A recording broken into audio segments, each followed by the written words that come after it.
পড়া, খতমে ইউনুস পড়া কি সুন্নাহসম্মত?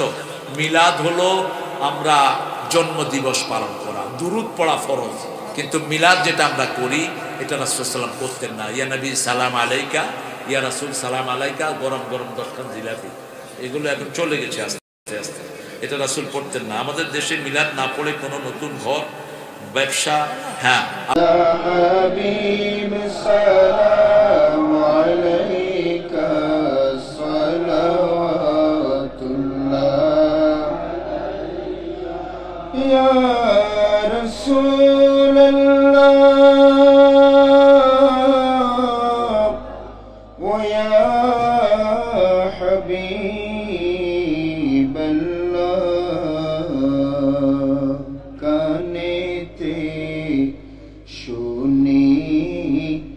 মদিনা একবারও যাওয়া হলো না, কবে যে যাব মদিনা এই মনে বাধা মানে না।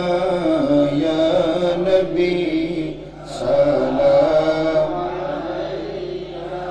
ইয়া রাসূল সালাম, ইয়া হাবিব সালাম আলাইকা সালাওয়াত, ইয়া রাসূল আল্লাহ ওয়া ইয়া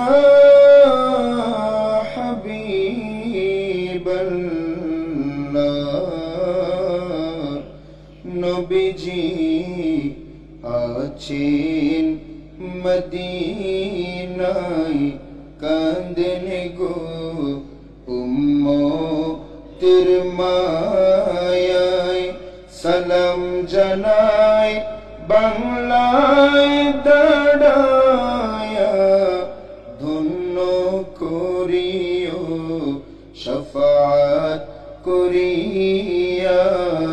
ইয়া নবী সালাম আলাইকা, ইয়া রাসূল সালাম,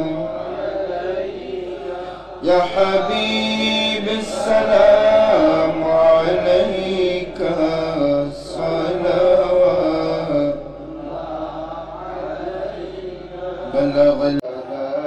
জনাব তারেক মৌলানা সাহেবকে অসংখ্য ধন্যবাদ যে রাসূল পাক সাল্লাল্লাহু আলাইহি সাল্লামের মহব্বতে দাঁড়িয়ে কিয়াম করে নবীজিকে সালাম দিয়েছেন। এভাবেই 1990 সালের এই বিভ্রান্ত কথাবার্তা ছেড়ে দিয়ে প্রিয় নবীজিকে ভালোবাসেন এই কামনা রাখি। অসংখ্য ধন্যবাদ।